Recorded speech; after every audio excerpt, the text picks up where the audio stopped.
Come mai avrebbe fatto quella dichiarazione se ho partecipato? Pope Francis, the leader of the Catholic Church, died at the age of 88. No one could have anticipated that among the millions mourning the passing of Pope Francis, the most faithful and most heartbroken soul would be a little dog. Estabbon, a small golden-furred dog once rescued by Pope Francis from a life of hardship on the streets, left countless people stunned by doing something no one ever expected. He stubbornly refused to leave the Pope's grave, remaining there through pouring rain, cold winds, gnawing hunger, and even as death loomed near. Amidst the tears, people asked each other in disbelief, how could a once homeless dog display such unwavering loyalty and attachment? What invisible bond tied him to the man in white robes? The man who once bent down to embrace him as if holding the pain of the entire world. And why during a grand and solemn funeral? Was it the sight of a shivering dog curled up at a cold stone tomb that brought thousands to their knees in tears? Listen to the story, now stirring hearts everywhere. The Pope's dog refuses to leave the grave. He is still waiting. And he waited until his final breath. 1. Love beyond law. Estabbon comes to the Pope at the final hour. The Vatican has long been recognized as a bastion of order where sacred rules and stringent traditions have become ingrained in every stone and ancient wall. Here, every movement, glance, and even whisper adheres to an age-old rhythm, the cadence of centuries-old rituals. Even silence itself is more than the mere absence of sound. Yet in those final days, as Pope Francis lay in his modest room at the Casa Santa Marta, his weakening breaths shattered the usual stillness that enveloped the Vatican. The entire place seemed to be in mourning, grieving a soul on the brink of departing this world. Those closest to him felt this deeply. The hands that once firmly made the sign of the cross now trembled uncontrollably. Inside the Casa Santa Marta, the atmosphere grew heavy and sacred, filled only with the soft murmurs of prayers from the cardinals and the gentle footsteps of the nuns. The cold, steadfast walls of the Vatican stood firm, upholding the solemnity of this holy place, where by strict decree no animal was ever allowed to enter. The medical team did all they could. The Sisters of Charity continued their quiet vigil around the Pope's bed, offering care imbued with genuine love. His body grew increasingly frail, yet he faced death without fear. His entire life had been a preparation for this moment. Still something held him back, a task unfinished, a final act of love he needed to bestow before his eternal rest.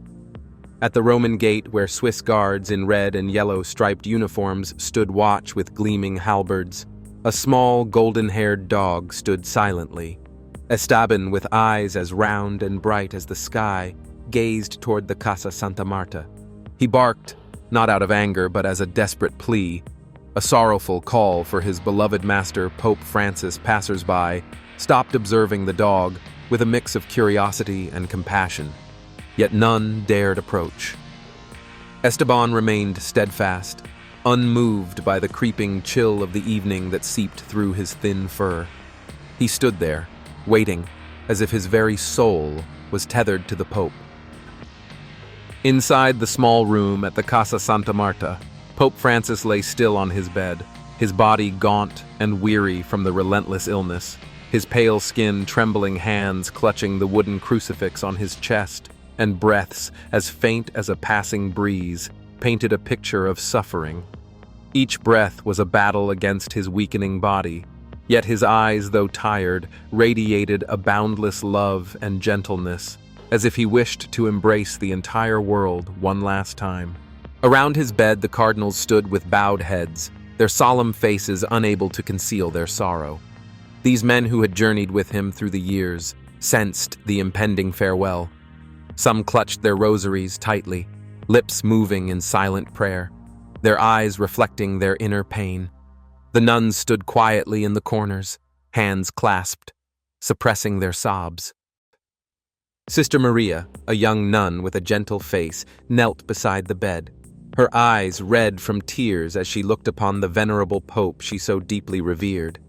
The room's atmosphere felt frozen in time, each moment stretching, anticipating an event no one wished to witness, with a voice growing weaker, trembling, yet resolute. Pope Francis whispered each word, drawn from the depths of his soul. "The time has come for me to go. The Lord is calling me home." These words pierced the hearts of all present. An elderly cardinal who had stood by the Pope since the beginning of his papacy turned away his shoulders, shaking with emotion. Sister Maria bit her lip, tears streaming down her cheeks, yet she remained silent, unwilling to disrupt the sanctity of the moment. Then, summoning his remaining strength, he smiled a faint but warm smile, like the gentle sun on a winter's day. "Sister Maria, bring Estabbon to me," he said, his voice hoarse but filled with love. Sister Maria was taken aback, her hands trembling. "Holy Father Estabbon, he's not allowed inside Vatican rules." Her voice trailed off as if she were torn between duty and compassion. The Pope looked at her, his eyes kind and reassuring. "Maria, humans make rules, but love knows no boundaries. Bring him in. I wish to see him one last time." Sister. Maria bowed her head, a tear falling onto the cold stone floor. She rose, her heart heavy but determined. She knew this act might lead to reprimand, even punishment, but the Pope's gaze and words had given her the courage she needed. She walked through the long corridors, past the curious eyes of priests and fellow nuns, heading toward the Roman gate. As soon as Sister Maria appeared, Estabbon immediately recognized her. He wagged his tail furiously, barking with excitement, as if he had been waiting for this moment for a very long time. However, the Swiss guards quickly stopped her. "Sister Maria, you know the rules. No animals are allowed inside the Vatican," one of the guards said sternly, although his eyes couldn't hide a hint of sympathy. Sister Maria tightened the rosary in her hands, her voice trembling but filled with determination. "The Holy Father wishes to see Estabbon.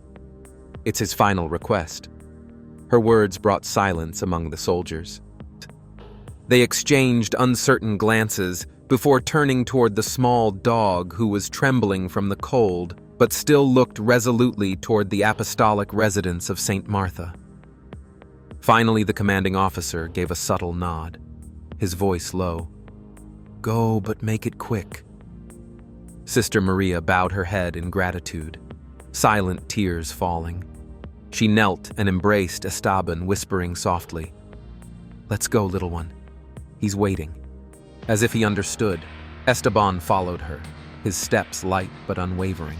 When the two entered the room, every sound seemed to stop. Estabbon paused at the threshold, bowed his head as though paying respect to the sacredness within, then stepped into the soft light without hesitation or fear. Standing beside them was Sister Cecilia, her eyes brimming with tears. Throughout her years of service, she had witnessed both death and miracles, but never anything quite like this moment. There was no scent of incense or chant of prayers in the room, only a gentle silence soaked in a love that needed no words. The Holy Father slowly turned toward the door.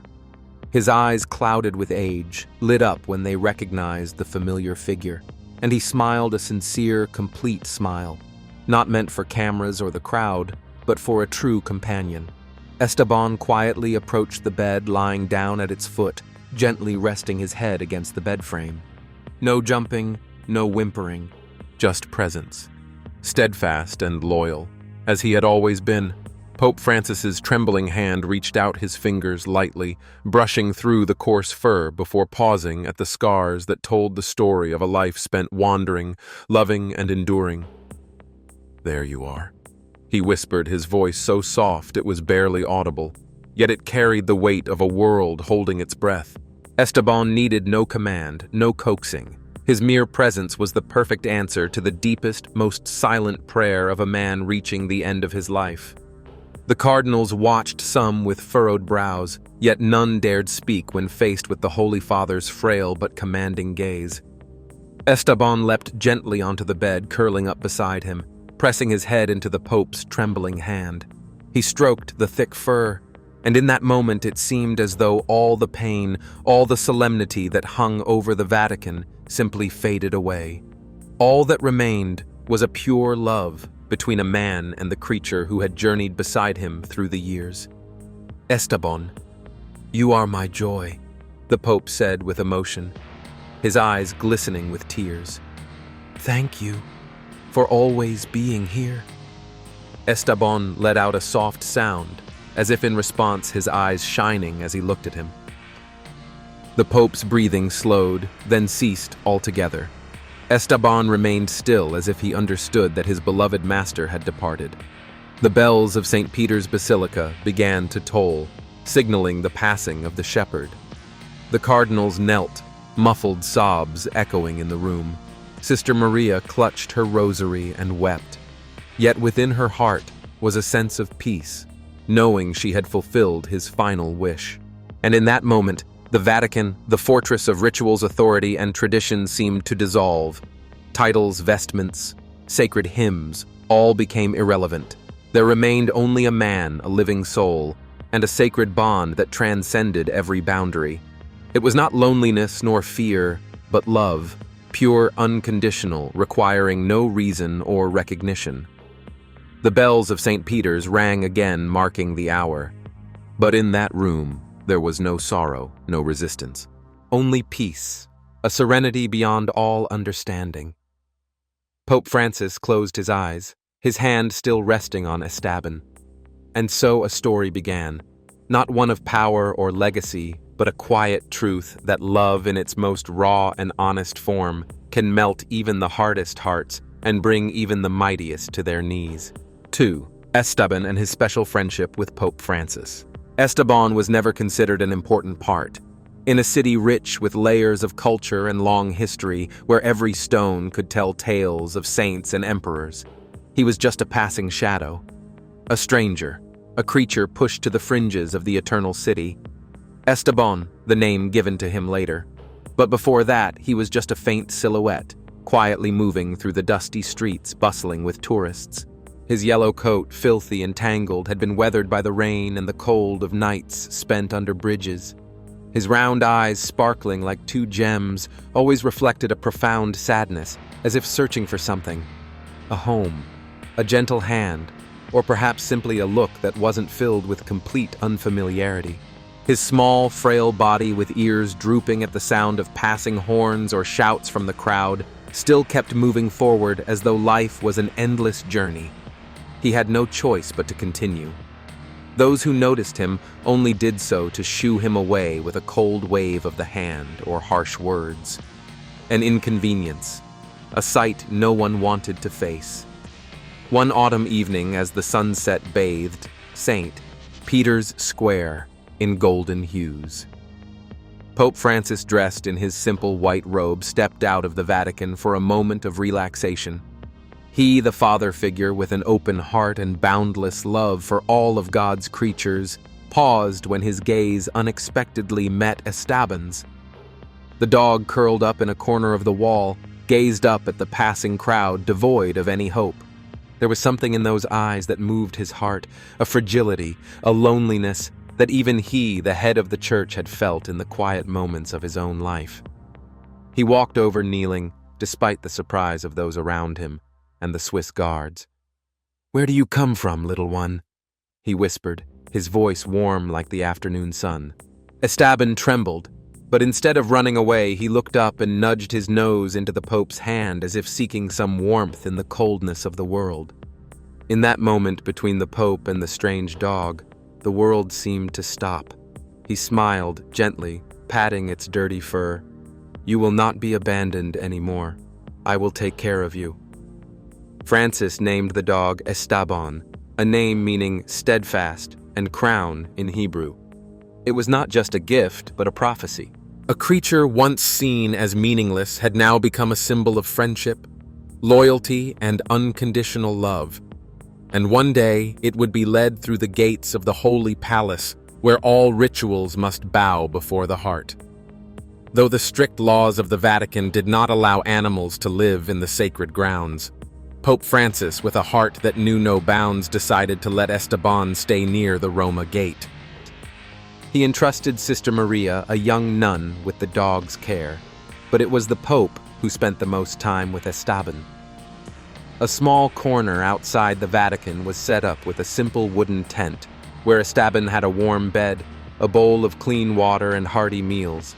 His coat gradually became clean, shining a golden hue in the sunlight, and his once sad eyes lit up every time he saw the familiar figure of the Pope.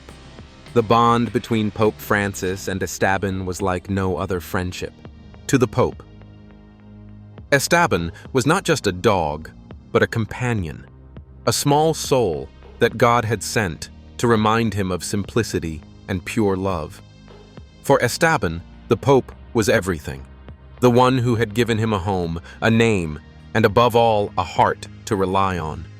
Each evening when his work was done, he would go out to the Roma gate, sit on an old wooden chair, and Estabbon would run up, wrapping himself around his legs.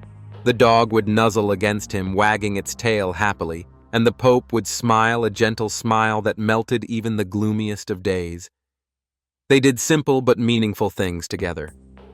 The Pope often carried a small book, reading aloud passages from the Bible to Estabbon, as though the dog could understand. "Do you see, Estabbon?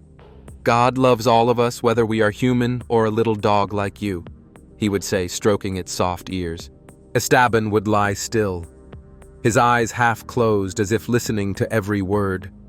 On early mornings when the fog still enveloped the Vatican, the Pope and Estabbon would stroll along the narrow paths near St. Peter's Square.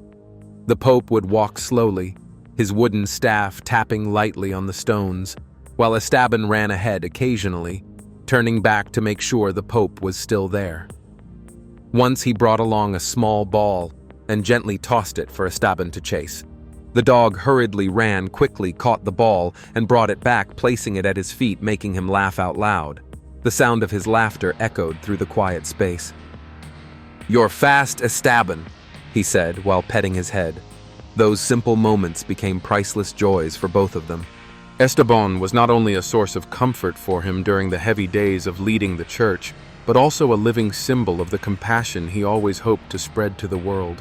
That love does not distinguish between the rich and the poor, between humans and animals. The bond between them grew stronger, like an invisible thread connecting their two souls. Estabbon gradually learned to recognize the sound of his footsteps from afar, and each time he appeared, the dog would bark joyfully, running around like a child. Even though he was always busy with meetings or sermons, he always kept a special place in his heart for Estabbon. He once shared with Sister Maria, "God sent Estabbon to remind me that in simplicity, we truly find joy." Of course, the guards were aware of this special relationship. However, no one dared intervene. There was something almost sacred in the way Pope Francis treated that dog. Each time he bent down to care for Estabbon, as if he were teaching a lesson of mercy through action, conveying a living love that words could not fully express. To Francis, Estabbon was not just a stray dog, he was a living symbol of a truth that he constantly preached, that every life has value. Some people in the Vatican were uncomfortable with the presence of this animal. "How unrefined," they whispered. "It blurs the line between the sacred and the secular." But Pope Francis, more of a shepherd than a prince, paid no attention to their gossip. He understood that God always chooses the lowest things to humble what is considered noble. Perhaps that is why Estabbon's presence fit so strangely well into the life of this extraordinary pope. Jorge Mario Bergoglio had grown up in the poor neighborhoods of Buenos Aires, deeply feeling the pain and sanctity that coexist in daily life. He was more familiar with the smell of sweat than incense, and he understood the value of breaking down walls rather than building them up. To him, Estabbon was not just a creature in need of help. He was the image of all those who had been abandoned, hurt, and unloved. God's invisible children waiting in the corners of the world, hoping someone would see them bend down and extend a hand without asking for anything in return. As time passed, weeks turned into months and years. Estabbon's limp gradually disappeared. His fur became thicker, and his eyes were no longer frantic at every sound. And in his simple, steadfast way of living, Estabbon found a home. Not ownership, but love given and received freely. He asked for nothing. He only knew how to give everything. and by doing so, he became one of Pope Francis's greatest teachers, a quiet miracle in the heart of the Vatican. It wasn't carved into marble, nor sealed by a papal decree, but that testimony lived on in the quiet spaces where love, mercy, and true faith reign. This affection began with simplicity. Pope Francis never tried to mold Estabbon into a more acceptable figure for the Vatican. No chains, no scolding, no coercion.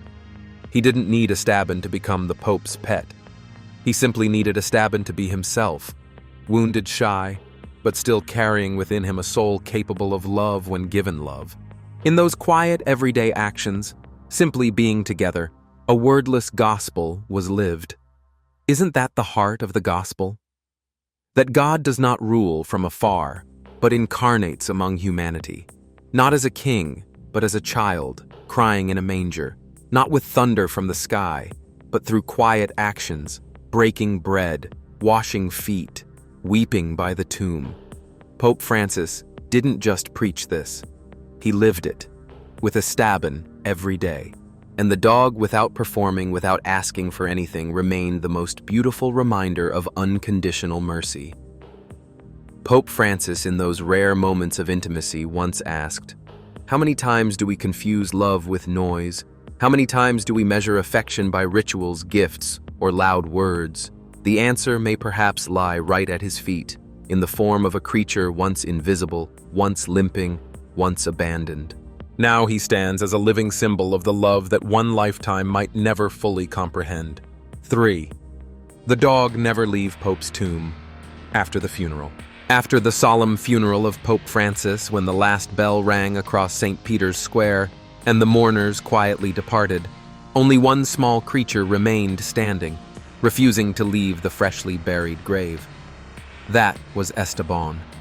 After the tomb was laid to rest in the crypt beneath St. Peter's Basilica, Estabbon quietly followed, and from that moment on, no one could separate it from that place.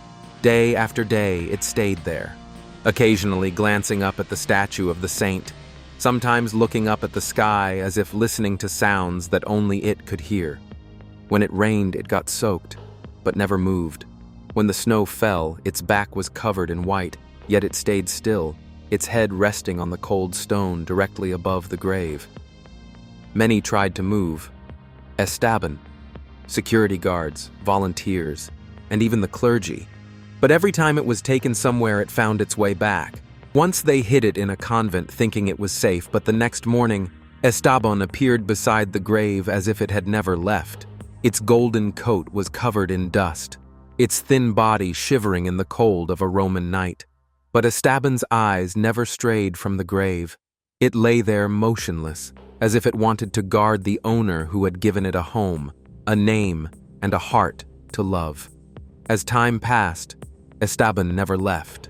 Nuns, priests, and the people of Rome began to take notice of the little dog, Sister Maria, who had been entrusted by the Pope to care for Estabbon, tried to bring it back. But every time she picked it up, Estabbon struggled, letting out pained cries, then running back to its spot, lying beside the grave. "Estabbon, you can't stay here forever," Sister Maria whispered, tears rolling down her cheeks. But the dog just looked at her, its gaze unwavering, as if to say that this was where it belonged. Some of the people of Rome, moved by Estabbon's loyalty, began bringing food and water for it. An elderly woman who sold flowers near St. Peter's Square placed a small bowl of milk beside Estabbon every morning, whispering, "Eat, little one. He would want you to be strong." A boy from the church choir brought a piece of bread, stroking Estabbon's coat and telling it about the hymns the Pope had loved. Estabbon ate very little, just enough to survive, then lay down again, its ears drooping, its gaze fixed on the grave. The story of Estabbon quickly spread throughout Rome and beyond, becoming a tale that touched the hearts of millions. Visitors to the Vatican stopped looking at the dog with respect, as though it were not just an animal, but a symbol of loyalty and love that transcended both life and death. Some took pictures, but many simply prayed quietly, placing a small flower beside Estabbon as a way of honoring Pope Francis and his dog. Estabbon never left the grave. It became a part of the Vatican, a silent witness to the legacy of Pope Francis, a legacy of compassion and love for the smallest things. Though it did not understand the Church's rituals, nor the significance of papal succession or the complex traditions unfolding around it, Estabbon lived a gospel of truth deeper and longer lasting than any rule in Scripture. The silent presence of the dog revealed something profound about true love, a love that does not require recognition or acknowledgement from the outside world. It did not leave when the air grew heavy with sorrow. Estabbon stayed when everything changed, when the Pope's body grew weaker, when prayers became more desperate, and the room filled with whispered goodbyes. He never felt anxious as his body grew weaker and more unfamiliar, nor when Pope Francis's health continued to deteriorate. Throughout that time, Estabbon remained steadfast, never leaving. While the world around them prepared to say goodbye and look toward the future, Estabbon stayed. His loyalty was not the kind that sought recognition or praise. It was a simple, patient loyalty, unwavering even in the face of pain, loss, and uncertainty. And it was in this quiet presence that Estabbon revealed something about the nature of true love, a love that mirrors the teachings of the gospel. The gospel of loyalty resounds in the Holy Scriptures, but not to boast or seek honor. It is a loyalty that endures pain and loss. "Stay awake with me," Jesus pleaded in the Garden of Gethsemane as his followers fell asleep during his greatest hour of suffering. People often promise loyalty when things are easy, but struggle to remain present in times of pain. Yet within the quiet halls of the Vatican, a mute creature, Estabbon lived out that calling perfectly. There was no applause, no cameras capturing the moment, only an old man preparing to leave and a creature unwilling to let him face his suffering alone. The image of true service became flesh in Estabbon's silent vigil. This was not about greatness or prominence. It was about bowing down, about being present with those who are suffering, without seeking attention or solutions. Francis understood this in every cell of his being, and Estabbon embodied it perfectly by simply resting his head in the Pope's trembling hand. The world often seeks heroes in the strong, the victors, the celebrated. But the gospel tells a different story. Blessed are the poor in spirit. Blessed are those who mourn. Blessed are the meek. In Estabbon's gentle steps, down the corridors of the Vatican, in his unwavering presence beside the dying Pope, these blessings came to life, not through flowery words, but through the simplest of actions. Stay, stay, love. Estabbon not only showed loyalty, but also forgiveness. In the way Estabbon demonstrated, animals can forgive in ways that humans sometimes struggle to comprehend. Estabbon, who had known hunger, fear, and abandonment, did not allow his past to define his love. He did not ask Francis why life had been so hard before he was found. There was no bitterness, no doubt. When called, he came. When loved, he loved back unconditionally, without limits. In the final days of the Pope's life, as Estabbon curled up beside him, something profound took place. It was not just a farewell between a man and his loyal companion, but a living will of the message that Pope Francis had dedicated his life to preaching. He never felt anxious as his body grew weaker and more unfamiliar, nor when Pope Francis's health continued to deteriorate. Throughout that time, Estabbon remained steadfast, never leaving. While the world around them prepared to say goodbye and look toward the future, Estabbon stayed. His loyalty was not the kind that sought recognition or praise. It was a simple, patient loyalty, unwavering even in the face of pain, loss, and uncertainty. And it was in this quiet presence that Estabbon revealed something about the nature of true love, a love that mirrors the teachings of the gospel. The gospel of loyalty resounds in the Holy Scriptures, but not to boast or seek honor. It is a loyalty that endures pain and loss. Stay awake with me. Jesus pleaded in the Garden of Gethsemane as his followers fell asleep during his greatest hour of suffering. People often promise loyalty when things are easy, but struggle to remain present in times of pain. Yet within the quiet halls of the Vatican, a mute creature, Estabbon lived out that calling perfectly. There was no applause, no cameras capturing the moment. Only an old man preparing to leave and a creature unwilling to let him face his suffering alone. The image of true service became flesh in Estabbon's silent vigil. This was not about greatness or prominence.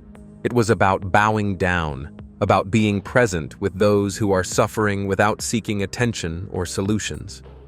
Francis understood this in every cell of his being, and Estabbon embodied it perfectly by simply resting his head in the Pope's trembling hand. The world often seeks heroes in the strong, the victors, the celebrated. But the Gospel tells a different story. Blessed are the poor in spirit. Blessed are those who mourn. Blessed are the meek. In Estabbon's gentle steps down the corridors of the Vatican, in his unwavering presence beside the dying Pope, these blessings came to life not through flowery words, but through the simplest of actions. Stay, stay, love. Estabbon not only showed loyalty, but also forgiveness. In the way Estabbon demonstrated, animals can forgive in ways that humans sometimes struggle to comprehend. Estabbon, who had known hunger, fear, and abandonment, did not allow his past to define his love. He did not ask Francis why life had been so hard before he was found. There was no bitterness, no doubt. When called, he came. When loved, he loved back unconditionally, without limits. In the final days of the Pope's life, as Estabbon curled up beside him, something profound took place. It was not just a farewell between a man and his loyal companion, but a living will of the message that Pope Francis had dedicated his life to preaching. 4. Passing away after 10 days of guard. 10 days after the funeral of Pope Francis on May 1, 2025, beneath the vaulted roof of St. Peter's Basilica, near the entrance to the tomb where the Pope rests, a small golden-haired dog lay motionless on the cold stone floor. Estabbon, his loyal companion, remained there as if standing guard over his master, whom he had to bid farewell to forever. When the Pope passed away, Estabbon no longer barked joyfully as it once did. It lay silently outside the tomb area, its bright, sparkling eyes fixed on the grave where the Pope now rested. At first, many thought Estabbon just needed some time to overcome its grief. It will leave eventually. A young priest whispered to Sister Maria, who had cared for the dog as the Pope had instructed. However, day after day, Estabbon stayed resolutely in place.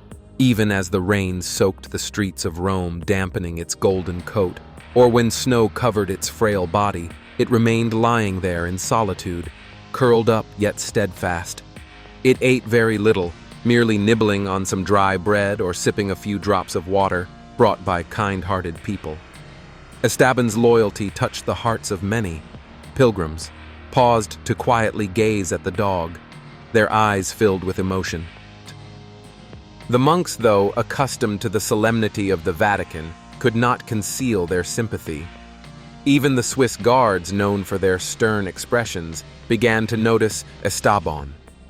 One young soldier on his night shift secretly brought a worn-out blanket and gently whispered, "Stay strong, little one." Sister Maria visited every day, bringing a bowl of warm milk. But each time she saw Estabbon, she could only kneel in prayer, tears streaming down her face. The people of Rome and tourists began to bring food, water, and blankets for Estabbon. An elderly woman selling flowers placed a small bowl of soup beside it, saying tenderly, "You must live for him." A child from the church choir left a piece of cake, caressing its wet fur, and softly singing a hymn the Pope had once loved. But what moved many to tears was seeing Estabbon in its weakest moments gently lick the cold stone near the grave, as if trying to feel some warmth from its departed master. An elderly nun witnessing this scene broke down in tears, clutching her rosary and whispering, "Oh Lord, why does love have to hurt so much?" 10 days passed, and Estabbon grew weaker. Its once glorious golden coat lost its luster, and its bright eyes began to dull. It no longer had the strength to bark, lying motionless, its head resting on the stone floor, its breath faint like a candle flickering in the wind. Early on the 10th morning, as the first light of dawn appeared, a young priest came to check and discovered that Estabbon had passed away. The dog lay peacefully as if sleeping, its head resting on the stone floor right beside the Pope's tomb. As though it had heard the Pope's call, "Estabbon, come to me," no one spoke. Not a single sound broke the silence. Only the quiet tears fell. Sister Maria knelt beside the small body, holding Estabbon in her arms, choking back sobs as though a part of her heart had been torn away. The monks and pilgrims stood around, heads bowed in respect. A Swiss soldier who had once secretly brought Estabbon a blanket turned away, his shoulders trembling with emotion. The news of Estabbon's death spread quickly, and all of Rome was enveloped in an overwhelming sorrow. "He has followed the Holy Father," an elderly woman whispered gently, placing a white flower on the little dog's body.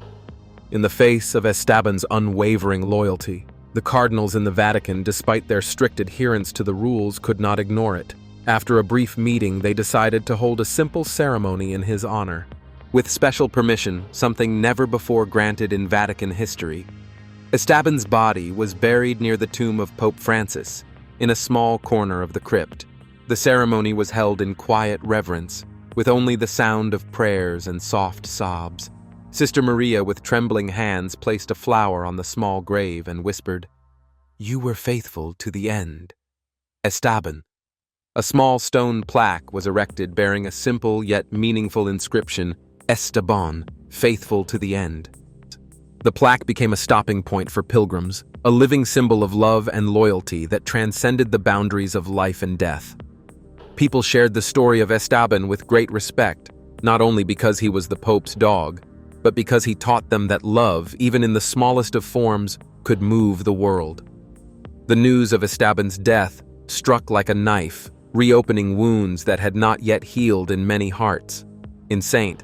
Peter's Square, where the crowds had once gathered for the Pope's funeral, pilgrims stopped, embraced each other, and wept upon hearing the news. An elderly woman holding a rosary sobbed, "Oh Lord, Estabbon has gone with the Holy Father. He couldn't live without him." Tears streamed down her face, mingling with the chill of the Roman morning. The monks in the Vatican, though accustomed to seriousness and suppressing their emotions, could not hide their sorrow. Sister Maria, who had cared for Estabbon at the Pope's request, knelt beside the small body of the dog, her hands trembling as she embraced him. The people of Rome gathered near the entrance to the crypt where Estabbon had been found dead, lying as if asleep, his head resting on the stone floor near the Pope's tomb. A boy who had once brought bread to Estabbon clung to his mother, crying uncontrollably. Why did Estabbon have to go? He just wanted to be with the Holy Father. The mother stroked her child's hair, tears falling from her eyes as well, unable to answer, knowing that this story was too painful, too sacred to express in words.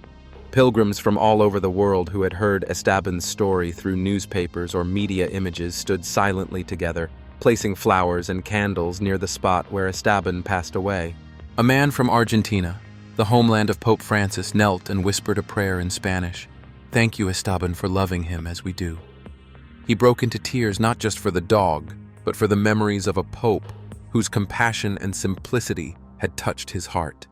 The news of Estabbon's death spread beyond Rome, quickly shared around the world, from small villages in Africa to large cities in Asia. On online forums, people wrote moving posts. Estabbon taught us that love can be stronger than death. Photographs of the dog by the tomb, whether drenched in rain or huddled in the snow, became symbols of loyalty, causing millions to be moved as they remembered his story and that of the Pope. 5.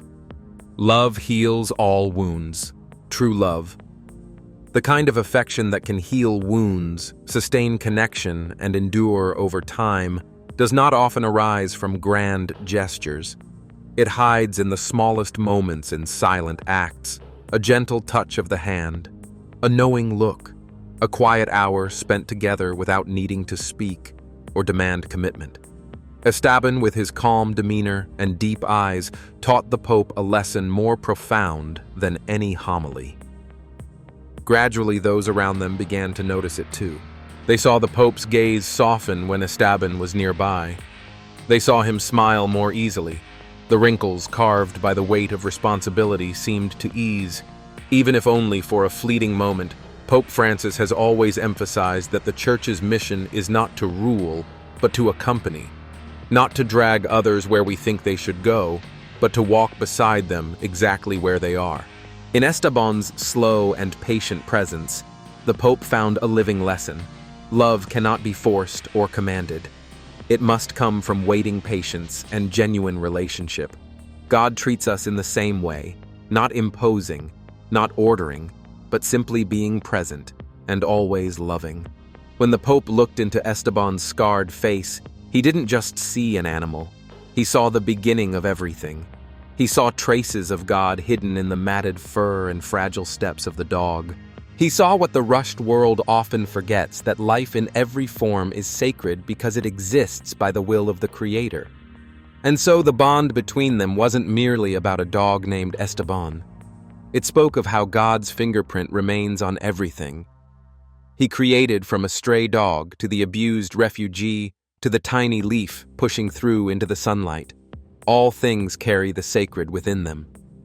The Bible has never been separated from nature. From Noah caring for the animals on the ark, to Jesus teaching through the birds of the air and the lilies of the field, all of it points toward a shared message. Creation is part of the salvation story. Are not 5 sparrows sold for 2 pennies, yet not one of them is forgotten by God? Francis understood this well. When he knelt beside Estabbon in the Roman sunset, he was not merely comforting an abandoned creature. He was reenacting a sacred ritual that we, those who too often rush past the world's pain, tend to forget. A stray dog and the gospel, 2 things that might seem unrelated merged into one, in the quiet relationship between the Pope and Estabbon. No one appointed Estabbon. He held no official role, nor did he contribute to the Vatican's public image. Some even considered him a nuisance, a blemish on the marble. But Francis knew better. He lived the scripture. Whatever you did for one of the least of these brothers and sisters of mine, you did for me. Matthew 25:40. The true gospel does not shine only from the throne. It flashes in the places where no one is looking. Francis's love for Estabbon also reflects a profound truth about humanity's role. We are guardians, not owners of this world. In his encyclical, Laudato Si', he emphasized that creation is not a possession to be used, but a gift to be respected. Power, if it is to exist, must be like God's power, gentle, patient, and always willing to sacrifice. Every time he caressed Estabbon, it was a living act of theology, not a theology of rules, but a theology of relationship and reverence. And when old age and illness eventually came for Francis, Estabbon still didn't leave his side. Estabbon knew nothing about ecclesiastical hierarchies, church councils, or doctrine, but he understood love. And he expressed it in the simplest, most faithful way a loyal creature could, by being present, by staying, by remaining silent, and by remaining steadfast. That was also the final message Francis left behind for the world. Love isn't something we can hold in our hands. It's something we reflect through our hearts, like light shimmering on the surface of a lake, like a quiet breath in the early morning. It's always there if we're still enough to feel it. Love, the truest kind, never forgets the small and lowly. It kneels beside the wounded, embraces the simple, and stays even when no one asks it to. In Estabbon's scruffy fur and tired eyes, Pope Francis didn't see an ordinary dog. He saw a fragment of God's own heart, a heart too generous, too fierce, and too whole to be confined within the boundaries of humankind. That heart overflowed into every living creature and called them good. As the final chapters of Francis's life were being written, the story of who he truly was would not be told through thrones of gold or statues of marble. Instead, the most meaningful pages of the Pope's heart would be remembered through the smallest, almost overlooked details. A hand reaching out a loaf of bread, broken and shared a stray dog, seen and deeply loved. It is in moments like these that the kingdom of God quietly arrives, persistent, humble, and everlasting. The deaths of Pope Francis and Estabbon, just 10 days apart, left a profound emptiness in the hearts of the people of Rome and in millions of hearts around the world. Though the sorrow is deep and not easily healed, their story remains a powerful testament to pure love, one that rises above rank or species. The Pope, with a heart always open, showed us that compassion can reach even the smallest of souls, like the wandering dog Estabbon. And Estabbon, through his loyalty until his final breath, proved that true love can outlive even death itself. Their legacy is not found in sermons or stone tombs, but in the message that every act of love, no matter how small, holds the power to change the world. If this story moved you, please don't forget to like the video, subscribe to the channel, and turn on the notification bell so you won't miss more meaningful stories like this one. Let that love inspire us all to live each day with kindness and faithfulness, just as they did and just as they left behind for us to follow.